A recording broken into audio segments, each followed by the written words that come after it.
Kamusta sa inyong lahat? Itago na lamang ninyo ko sa pangalang Jonah.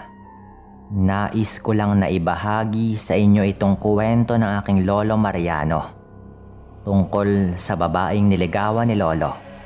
Natawagin na lang po nating Cynthia. Nangyari ito noong dekada 80 sa Camarines Sur. Ayon sa kwento ni Lolo Mariano, nakilala niya si Cynthia dahil sa kaibigan niyang si Rico. Kilala raw kasi ng nobya ni Rico itong si Cynthia. Kaya nireto nila ito kay Lolo. At dahil nga sa kagustuhan ni Lolo Mariano na magkaroon din ng nobya tulad ni Rico, napagpasyahan niyang kilalanin at ligawan itong si Cynthia.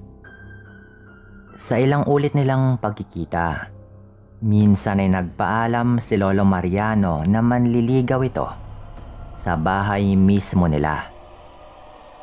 Pupunta ako sa bahay ninyo sa Makalawa para manligaw at makilala yung pamilya mo. Wika raw ni Lolo kay Cynthia. Pansin ni Lolo na napalitan ng pagkabahala yung ngiti sa mukha ng babae. Hindi pa ito kaagad nakaimik nang sabihin ni Lolo Mariano yung tungkol sa kanyang plano. Makalipas nga yung ilang sandali ay nagsalita na rin daw ito. Huwag ka na lang pumunta sa bahay namin. Sa ganitong pamamaraan na lang tayo magligawan. Hindi ko pa kasi nasabi sa mga magulang ko yung tungkol sa panliligaw mo eh. Isa pa, baka kung mapano ka pa roon. Wika raw nito. Wala namang nagawa si Lolo noon. Kung hindi yung sumang-ayon na lamang sa kagustuhan ng babaeng kanyang nililigawan. Ngunit kahit na ganoon na nga yung kanilang napag-usapan, itinuloy pa rin daw ni Lolo yung kanyang pagpunta sa bahay ng babae sa araw na sinabi nito. Gusto talaga kasi ng aking lolo na ligawan ito sa kanilang bahay. Kahit alam nitong hindi pa alam ng mga magulang ng babae yung tungkol sa kanyang panliligaw. Sinama naman ni Lolo si Rico sa kanyang panliligaw ng araw na iyon. Ayaw pa sana ni Rico dahil malayo nga yung bahay ni Cynthia. Ngunit pinilit ito ni Lolo. Dahil hindi nga nila alam yung bahay ni Cynthia, nagpaturo sila sa nobya ni Rico kung saan nga ba talaga yung bahay. Mabuti na nga lang. At alam naman yun ng nobya ni Rico dahil minsan na siyang nakapunta sa bahay nila Cynthia. Mag-iingat lamang kayo roon at baka kung anong mangyari sa inyo, huwag lamang kayong magpaabot ng gabi dahil ayaw pa naman yun ni Cynthia. Yun pa raw yung sabi ng nobya ni Rico sa kanila. Nagdaka man sila kung bakit niya yun nasabi. Ngunit hindi na pinansin pa ni Lolo yung bagay na iyon. Mga bandang 2:00 ng hapon sila nagkasundong tumungo sa bahay ni na Cynthia. Sa pagkakatanda ni Lolo, 3:00 na ng hapon sila nakarating sa baryo ng babae. Kagad nga nilang pinuntahan yung bahay ni na Cynthia at naabutan nila itong abala sa kanyang ginagawa. Nang makita sila ng babae, kagad silang nilapitan ito. Nakitaan pa ng inis at pagkabahala ni Lolo Mariano yung mukha ni Cynthia. Anong ginagawa niyo rito? Hindi ba ninyo alam na delikado kayo rito? Tanong pa raw ng babae sa kanila. Sinabi naman ni Lolo yung pakay nila kung bakit sila pumunta roon. Napasapu na lang daw sa kanyang noo itong si Cynthia at sinabihan si Lolo na umuwi na lamang sila. Ipinagtaka naman nila Lolo ang ikinikilos ng babae. Ano bang problema? Hindi ba nagpaalam naman ako sa'yo tungkol sa pagpunta ko rito? Wika pa raw ni Lolo. At napagsabihan naman siya ng babae na akala nito ay may napagkasunduan sila tungkol sa bagay na iyon. Kaya hindi na nga nakaimik si Lolo Dahil totoo namang hindi pumayag itong si Cynthia sa kanyang plano. Umalis na lamang kayo rito. Sundin niyo na lamang ako at baka mapano kayo rito. Wika pa raw ng babae. Nangunot yung noo ni Lolo dahil sa sinabi nito. Magtatanong pa sana siya subalit may narinig silang boses sa likuran ni Cynthia. Sino ang mga yan, anak? Mukhang may bisita kayata, sabi ng ama ni Cynthia. Nagkatitigan pa sina Lolo Mariano at yung ama ni Cynthia ng mga sandaling yon. Nakaramdam daw ng kakaiba si Lolo nang magtama yung kanilang paningin. Mga kaibigan ko po, tay. Tugon na lang daw ni Cynthia sa kanyang ama. Napangiti raw yung ama nito at pinagsabihan pa silang pumasok sa kanilang bahay. Nang mapatingin si Lolo kay Cynthia, hindi raw maipinta yung mukha ng babae. Kaya lumapit si Lolo sa kanya at tinanong siya kung ano nga ba yung problema. Hindi na sana kayo pumunta rito, Mariano. Sinasabi ko sa inyo baka mapano kayo rito. Muling sabi pa raw ni Cynthia. Hindi maintindihan ni Lolo kung ano yung ibig sabihin ng babae. Hindi na nga rin ito nakaimik nang makapasok na rin sila sa kanilang bahay. Kinausap ng mga magulang ni Cynthia itong si Lolo kung bakit sila pumunta roon. Sinabi naman ni Lolo Mariano yung pakay niyang panliligaw kay Cynthia. Kahit papano ay hindi nagalit yung mga magulang nito. Kaya inakala ni Lolo na payag nga yung mga ito. Hindi alam ni Lolo na iba pala yung pakay ng mga yon kung bakit naging maganda yung kanilang pagtanggap kina Lolo. Kinausap pa sila ng mga yon hanggang sa hindi nila namalayan yung oras. Nang mapansin nga ni Rico na medyo madilim na yung paligid, niyaya nito si Lolo na umuwi na sila. Nagkatinginan pa nga yung mga magulang ni Cynthia nang magpaalam yung dalawa sa kanila. Mahihirapan na kayong makasakay rito, mga iho. Kung ako sa inyo, bukas na lamang kayo umuwi. Wika pa raw ng ama ni Cynthia.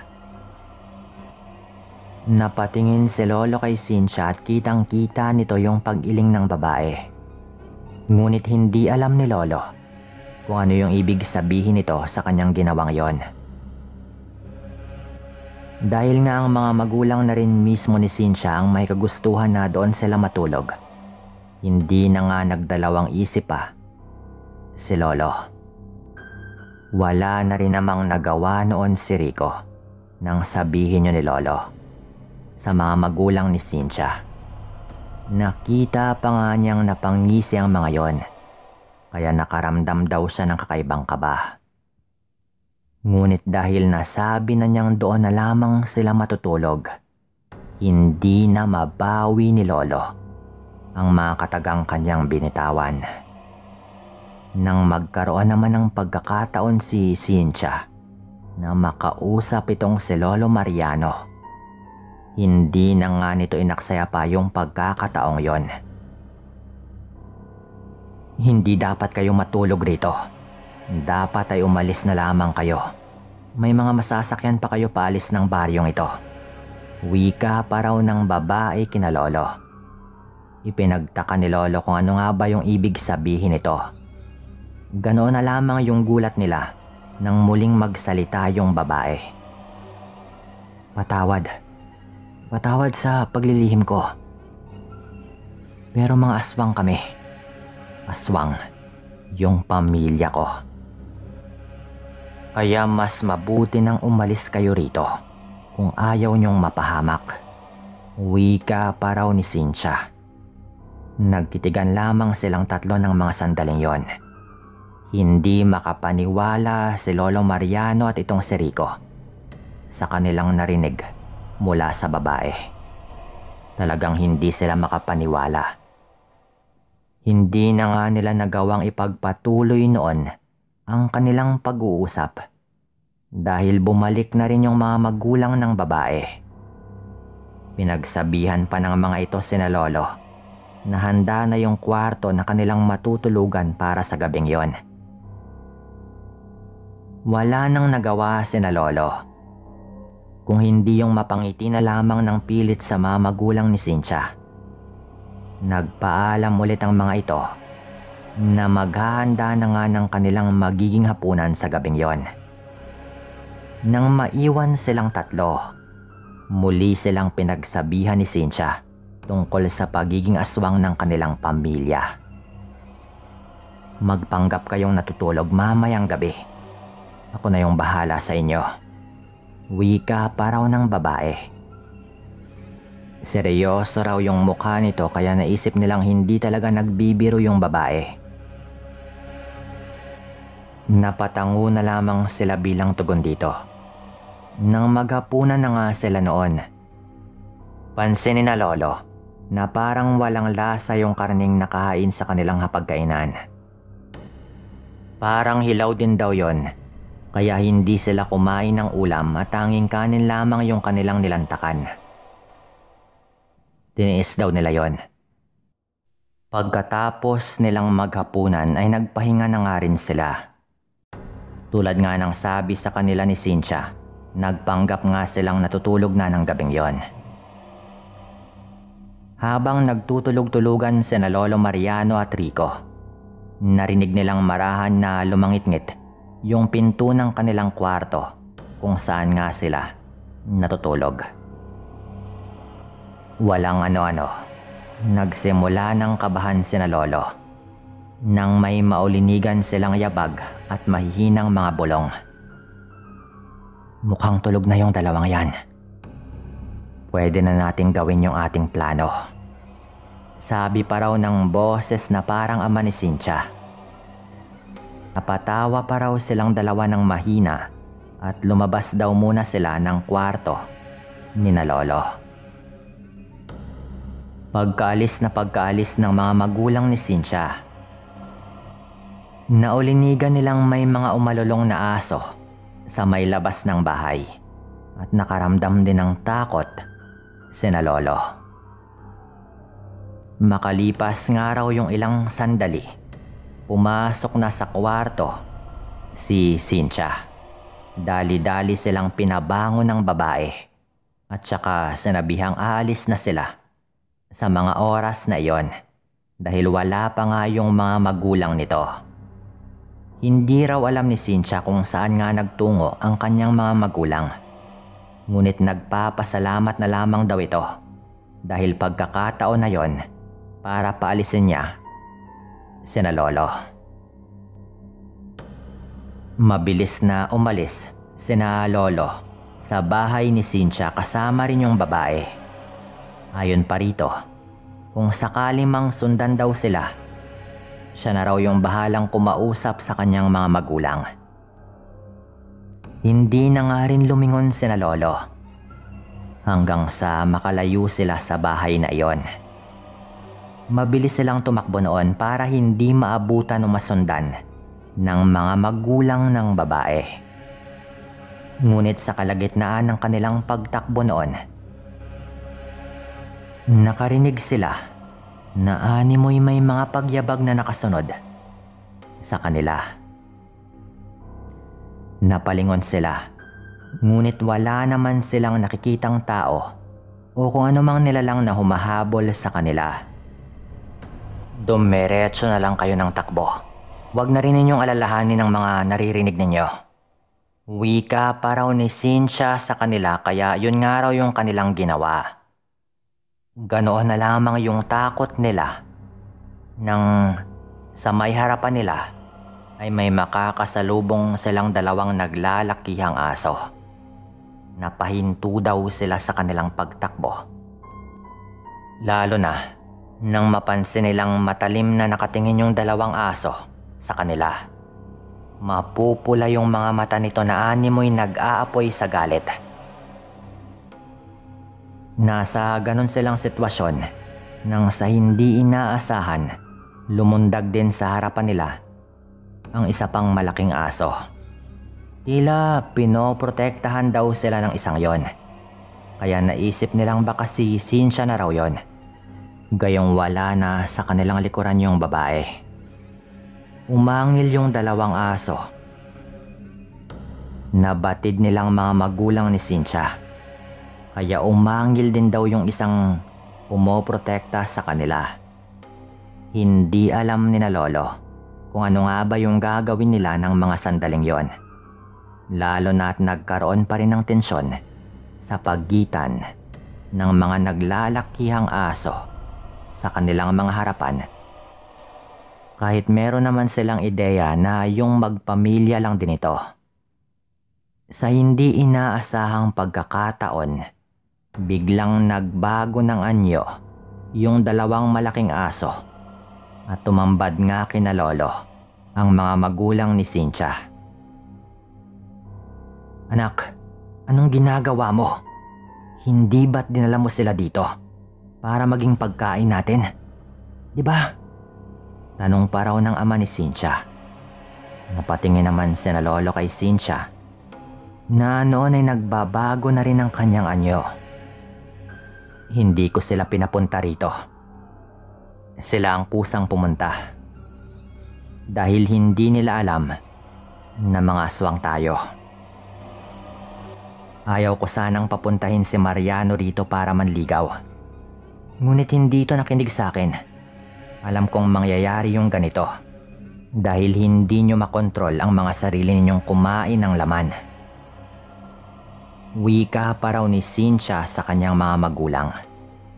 Nagalit daw yung mga ito at sinabihan si Cynthia na kung paalisin nila sina Lolo ay sasabihin ng mga ito ang tungkol sa pagiging aswang nila.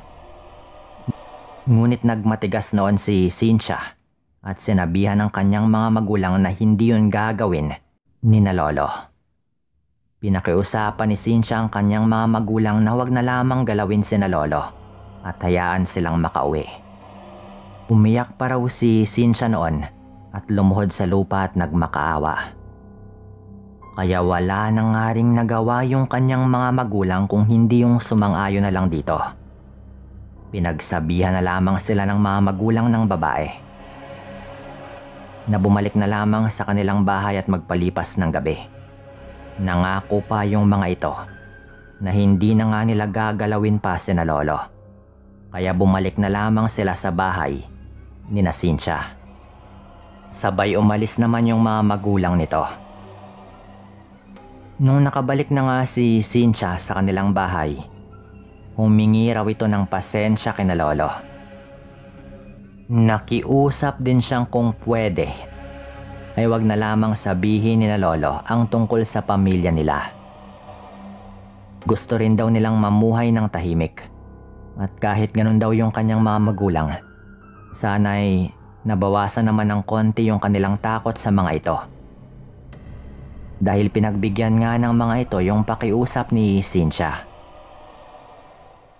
Marahil ay ito yung dahilan kung bakit hindi ako nagkakaroon ng nobyo. Wika pa raw ni Cynthia noon. Nag-usap pa raw silang tatlo noon at hindi na nga natulog sina Lolo dahil sa takot.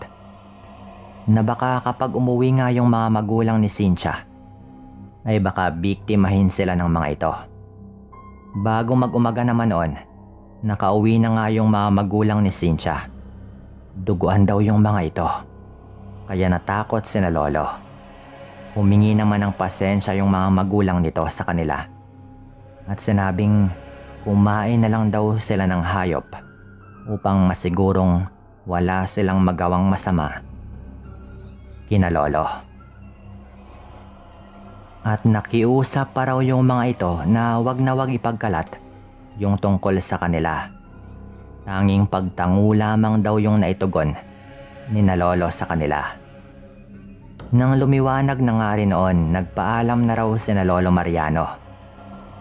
Nagpasalamat naman sila kay Cynthia at simula ng araw na iyon na hindi na nga pinagpatuloy pa ni Lolo yung kanyang panliligaw sa babae at wala na rin silang naging balita pa rito. Naging tikom na lang din yung kanilang bibig ni Rico tungkol sa pamilya ni Cynthia tulad nga ng kanilang pinangako sa pamilya nito. Sinabi pa ni Lolo noon na ginawa nila iyon alang-alang kay Cynthia. Dahil sa pangyayaring yon, hindi na minadali pa ni Lolo yung magkaroon ng nobya at naghintay na lamang ito ng tamang panahon hanggang sa nakilala nga nito si Lola na kalaunan ay naging asawa nito. Dito ko na rin tatapusin yung kwentong ito. Maraming salamat sa lahat ng mga makikinig dito. Paalam.